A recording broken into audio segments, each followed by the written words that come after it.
सुनो बेटा, हम लोग पिछला लेक्चर जो पढ़े थे, यानी जो जटिल उत्तक था, जटिल उत्तक पढ़ाया जा रहा था। जटिल उत्तक के दो भाग थे, एक को क्या कहा गया था, जाइलम, और दूसरे को फ्लोएम।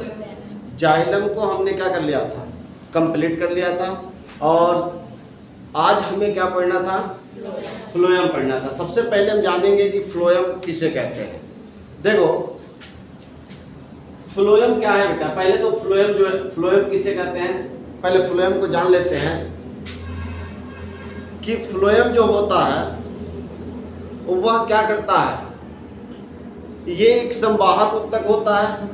संवाहक का मतलब क्या है, जो संवहन करता है। संवाहक का मतलब क्या होता है, जो संवहन करता है वो संवाहक होता है। तो संवहन वो क्या करता है, पौधों में संवहन तो ये होता है, एक जल और खनिज लवण, और दूसरा क्या होता है, भोजन का संवहन होता है। तो आपने पढ़ लिया कि जाइलम जो था वो जल और खनिज लवण को क्या कर रहा था, संवहन कर रहा था, और भोजन का संवहन करने का काम कौन करता है, तो वह है फ्लोएम। कौन है, फ्लोएम। अब फ्लोएम जो है बेटा, फ्लोएम जो है जड़ तना पत्तियों में पाए जाने वाला जटिल अस्थायी उत्तक होता है। फ्लोएम पाया कहा जाता है, तो जो पौधे होते हैं उनके जड़, तना और पत्तियों में पाए जाने वाला यह एक अस्थायी उत्तक होता है। क्या होता है, अस्थायी उत्तक होता है। और ये बताया गया था कि ये मुख्य रूप से ये करता क्या है, तो भोजन का संवहन करता है। क्या करता है, भोजन का संवहन करता है। और ये मुख्य रूप से 4 प्रकार के एलिमेंट से मिलकर बना हुआ है, यानी ये 4 प्रकार का होता है। पहला जो होता है उसे हम चालनी नलिका कहते हैं, यानी सीवर ट्यूब कहते हैं। दूसरा जो होता है सह कोशिकाएं होती हैं, उसे हम क्या कहते हैं, कंपेनियन सेल कहते हैं। और तीसरा होता है फ्लोएम तंतु, यानी फ्लोएम फीवर कहा जाता है। और तीसरा है फ्लोएम मृदुतक, यानी फ्लोएम पैरेन्काइमा कहा जाता है। ठीक है ना। अब हम क्या करेंगे, जो इसके ये मुख्य 4 भाग होते हैं, फ्लोएम के मुख्य जो 4 भाग होते हैं, इन चारों भागों को क्या करेंगे, बारी बारी से पढ़ेंगे। जैसे हमने किसको पढ़ा था, अभी हमने पिछले लेक्चर में हमने क्या पढ़ा था, किसके बारे में, जाइलम के बारे में पढ़ा था। उसके भी 4 भाग थे, और इसके भी कितने भाग हैं, 4 भाग। तो सबसे पहला जो इसका पहला भाग है चलनी नलिका, इसको देखते हैं। चलनी शब्द से आ रहा है कि भाई सीधी सी बात है, जिसमें क्या होता, छानने की क्षमता होता, यानी जिसमें चलनी कैसा होता है, छोटे छोटे छेद वाला होता है ना, यानी जिसमें छोटे छोटे क्या पाए जाते हैं, छिद्र पाए जाते हैं। ठीक ना। यहाँ देखते हैं इसमें क्या लिखा है कि ये जो होता है चालनी नलिका जो होती है, ये जो होती है यह लंबी बेलनाकार छिद्र युक्त भित्ति वाली कोशिका से बना होता है। चलनी नलिका जो है कैसे बना होता है, तो ये क्या होता है, पहले तो लंबा होता है, दूसरा क्या होता है, बेलनाकार होता है, तीसरा क्या होता है कि छिद्र युक्त कोशिकाओं से ये मिलकर क्या होता है, बना होता है। आप अगर ये फिगर देख रहे हो ना, ये फिगर में दिखाया गया है कि ये देख रहे हो, ये बेलनाकार है, लंबा बेलनाकार है, और इसके अंदर क्या है, छोटे छोटे छिद्र हैं। तो ये बताया जा रहा है कि ये कैसा होता है, लंबा होता है, बेलनाकार होता है, और छिद्र युक्त कोशिकाओं से मिलकर बना होता है। ठीक ना। यह परत के रूप में एक दूसरे के ऊपर होता है। पहले इसकी कहानी क्या होती है, ये परत के रूप में एक दूसरे के ऊपर होता है। देख रहे हो ना, ये परत के रूप में क्या है, एक दूसरे के ऊपर होता है। जैसे एक दूसरे के ऊपर रखा होता है, इसमें छोटे छोटे क्या होते हैं, छिद्र होते हैं। इसमें छोटे छोटे क्या होते हैं, छेद होते हैं, जिसके माध्यम से खाद्य पदार्थ का आवागमन होता है। जो वो छोटे छोटे छेद होते हैं ना, उन्हीं छेदों के माध्यम से क्या होता है, जो छोटे छोटे छिद्र होते हैं, उन छिद्रों के माध्यम से क्या होता है कि पौधों में भोजन यानी खाद्य पदार्थों का आवागमन होता है। ठीक ना। और इनकी कोशिकाओं में एक और इनकी खासियत क्या होती है कि इनकी जो कोशिकाएं होती हैं उनमें केंद्रक अनुपस्थित होता है। बात समझे भाई, पौधों में भोजन कैसे जाता है, एकदम नहीं कुछ समझ में आ रहा है, सीधी सी बात सुनो कि जो पौधे होते हैं उनकी जो कोशिकाएं होती हैं, यानी फ्लोएम की जो कोशिकाएं होती हैं, वो क्या होती हैं, लंबी होती हैं, और लंबी के साथ साथ क्या होती हैं, बेलनाकार होती हैं, यानी बेलन के आकार की होती हैं। और दूसरा बात क्या होता है कि उसमें छोटे छोटे क्या होते हैं, छिद्र होते हैं। जो छोटे छोटे छिद्र होते हैं, उसी छिद्र के माध्यम से जो भोजन है वह पौधों के प्रत्येक भाग तक पहुंचने का कार्य करता है। यानी उन्हीं छिद्रों के माध्यम से वो भोजन को नीचे से ऊपर ले जाने का कार्य करता है, यानी भोजन का संवहन कराता है। ठीक है ना। अब जो है इनका कार्य क्या है, हमने तो पहला क्या देख लिया चलनी नलिका को देख लिया। अब चलनी नलिका का कार्य क्या है, तो इसका कार्य देख लेते हैं। यह पत्तियों से बने भोजन को पौधे के विभिन्न अंग तक पहुंचाने का कार्य करता है। देख लेना इनका कार्य क्या है बेटा, इनकी कार्य को देखोगे तो ये जैसे पौधों की जो पत्तियां होती हैं, आप जानते हो ना भोजन पौधे भोजन कहाँ बनाते हैं, पत्तियों में। यानी पौधों का रसोई घर कौन होता है, उनकी पत्तियां होती हैं, और उन्हीं पत्तियों से वो में क्या होते हैं, भोजन को बनाते हैं। और भोजन कैसे बनाते हैं ये मैं बहुत बार बता चुका हूँ। वो प्रकाश संश्लेषण क्रिया करते हैं, और प्रकाश संश्लेषण क्रिया के फलस्वरूप क्या करते हैं, वो भोजन बनाते हैं। और जब यानी भोजन बनाते हैं, वो अपना भोजन स्वयं बना लेते हैं। और जब भोजन बन के तैयार हो जाता है तो भाई पत्तियों में भोजन रहेगा तो पूरे शरीर में नहीं पहुँचेगा, तो उसे एक संवहन कराने वाला क्या होता है, उत्तक होता है, जो जिसे हम क्या कहते हैं, फ्लोएम कहते हैं। क्या कहते हैं, फ्लोएम। और ये 4 भागों में होता है, जिसमें पहला भाग आपको क्या बताया गया, चलनी नलिकाएं होती हैं। और वे चलनी नलिकाओं में क्या होते हैं, छोटे छोटे छिद्र होते हैं, और उन्हीं छिद्रों के माध्यम से ये भोजन का क्या कराता है, संवहन कराता है। तो इसका पहला कार्य देखोगे कि जो पौधे की पत्तियां हैं, जब उसमें भोजन बन जाती है तो भोजन बनने के बाद से उस भोजन को यानी पौधे के विभिन्न भागों अंगों तक पहुंचाने का कार्य कौन कराता है, तो चलनी नलिकाएं कराती है। ठीक है ना। यहाँ पे ये देख रहे हो फिगर, ये क्या है, ये जो दिखाई दे रहा है ये फ्लोएम है। और इसके बगल में ये देख रहे हो ये जो छोटी छोटी चीजें, यहाँ ये छोटी सी चीज, ये सहकोशिका है। ठीक है ना। और ये क्या है, चलनी पट्टिकाएं हैं, और ये चलनी नलिकाएं हैं। यही जो पट्टिकाएं यहाँ से छन कर क्या होता है, भोजन यहाँ से माध्यम से क्या होता है, पौधों के ऊपर तक जाता है।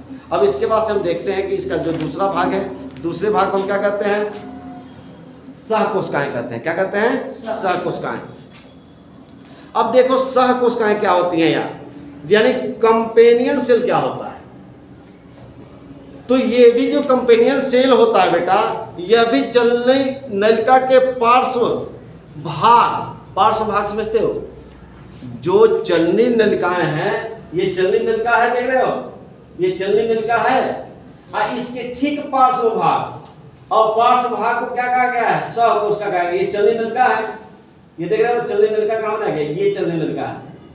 और इसके ये फ्लोएम जो चलनी नलिका है, इसके पार्श्व भाग यानी ठीक इसके पीछे वाले भाग में कौन स्थिर होता है, सहकोशिका। क्या होता है, सहकोशिका रहता है। यानी चलनी नलिका के पार्श्व भाग में रहता है। अगर कोई पूछे सहकोशिकाएं कहाँ पाई जाती हैं, तो सहकोशिकाएं कहाँ पाई जाती हैं, जो चलनी नलिकाएं हैं उसके पार्श्व भाग में पाए जाते हैं। यानी पार्श्व यानी उसके पीछे वाले भाग में पाए जाते हैं। ये जैसे चलनी नलिकाएं हैं, और ये फ्लोएम है, इस फ्लोएम के ठीक पीछे कौन पाया जाता है, सहकोशिका पाई जाती है। यह लंबी तथा जीवित कोशिका से बनी होती हैं।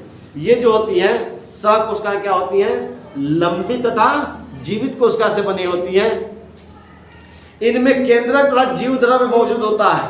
अब देखो, जो कोशिकाएं जीवित होंगी तो निश्चित रूप से उसमें क्या पाया जाएगा, उसमें जीव द्रव्य पाया जाएगा। तो इसमें जीव द्रव्य भी पाया जाता है और केंद्रक भी पाया जाता है। ये खासकर एंजियोस्पर्म के फ्लोएम, देखो एंजियोस्पर्म क्या होता है, ये पेड़ पौधों का जो है ना एक सबसे बड़ा समूह होता है। पेड़ पौधों का क्या होता है, सबसे बड़ा एक समूह होता है एंजियोस्पर्म। इसको अगले चैप्टर में पढ़ाया जाएगा विधिवत। आज हम क्या करते हैं, पहले इसको समझते हैं कि क्या होता है। ये खासकर एंजियोस्पर्म के फ्लोएम में पाई जाती है। यानी जो पेड़ पौधों के सबसे बड़े समूह होते हैं एंजियोस्पर्म, उनमें ये क्या होती हैं, पाई जाती हैं। कौन, सहकोशिकाएं। क्या कौन पाई जाती हैं, सहकोशिकाएं पाई जाती हैं। ठीक है ना। अब इनका कार्य क्या है बेटा, तो इनका कार्य है ये चलनी नलिका के द्वारा भोज्य पदार्थ को संवहन में मदद करती है। जो भी ये चलनी कोशिकाएं क्या करती हैं, भोजन को ले जाती हैं, तो उस समय जो है उस भोजन को संवहन कराने में मदद कौन करती है, सहकोशिकाएं कराती हैं। समझ में गए। यानी इनको क्या बताया गया, पहले एक बार और सुनते हैं। बताया गया कि ये जो होता है सहकोशिका, मैं इस पे लिखा नहीं हूं, तो इसका मतलब ये नहीं कि आप बस मेरी जो चीजें मैं बता रहा हूं उसको आप क्या कर लोगे, नोट कर लोगे। मैं क्या बता रहा हूं कि जो सहकोशिका होती है बेटा, सहकोशिका क्या होती है, ये जो यानी जो चलनी नलिका होता है उस चलनी नलिका के पार्श्व भाग में पाया जाता है। पार्श्व भाग का मतलब क्या है? उसके पीछे वाले भाग में कौन पाया जाता है? सहकोशिका पाया जाता है। और ये कोशिका जो होती है लंबी होती है, जीवित होती है, और इसमें क्या पाया जाता है? केंद्रक भी पाया जाता है। इसके बाद से बताया गया कि ये खासकर ये कहाँ पाया जाता है, किन पौधों में पाया जाता है? तो जो एंजियोस्पर्म फ्लोएम है, यानी एंजियोस्पर्म होता है जो पेड़ पौधों के सबसे बड़ा समूह होता है, उस समूह वाले पौधों में ये पाए जाते हैं। ठीक ना? इनका कार्य क्या है? तो जब चलनी नलिकाएं क्या करती हैं? भोजन का संवहन कराती हैं, यानी भोजन को ले जाने का कार्य करती हैं, तो उस समय ये क्या करते हैं? उसके साथ क्या करते हैं? उसका मदद करते हैं, यानी उसको आगे ले जाने में ये क्या करते हैं? मदद करते हैं। इनका कार्य क्या है बेटा? कि जब चलनी नलिकाएं क्या करेंगी? भोजन का, यानी भोजन को ले जाएंगे। नहीं समझ में आता? अच्छा, आप लोगों ने देखा है लड़कियों की देखौकी होती है, देखियो, तो चाय वो लेके जाती है बेचारी, चाय लेके जाती है, 2 ही 3 कप चाय होता है, और चाय ले जाती है तो लगता है कि 5 बार लेके चाय वहाँ गिर जाएंगी। देखियो ना, चलते चलते, क्योंकि कपड़ा वपड़ा ऐसा पहना दिया जाता है जिसमें वो चल नहीं पाती है। तो देखना उस ट्रे को पकड़ के एक और भी क्या करता है? वो तो लेके जाती है, उसको एक और सहयोग करता है कि गिरे नहीं। देखियो ना, तो वैसे ये जो चलनी नलिकाएं हैं वो क्या करती हैं? क्या करती हैं? ये भोजन को ले जाती हैं, ये संवहन कराती हैं, और उस संवहन में मदद कौन कराता है? कौन? सहकोशिका कराता है। ठीक है ना? अब तीसरा देख लेते हैं। तीसरा क्या है? फ्लोएम तंतु। देखो फ्लोएम तंतु क्या है बेटा? ये लंबी दृढ़ कोशिका से बने होते हैं। जो ये फ्लोएम तंतु है बेटा, फ्लोएम तंतु ये लंबी दृढ़ कोशिकाओं के क्या होते हैं? बने होते हैं। ये एंजियोस्पर्म के चलनी नलिका के साथ मौजूद रहता है। अब जो एंजियोस्पर्म वाले पौधे हैं उसमें जो क्या होते हैं? चलनी नलिकाएं होती हैं, उनके साथ कौन मौजूद होते हैं? फ्लोएम तंतु मौजूद होते हैं। और इनका कार्य क्या है? कि ये फ्लोएम को यांत्रिक सहारा प्रदान करते हैं। ठीक है ना? और एक है फ्लोएम मृदुतक।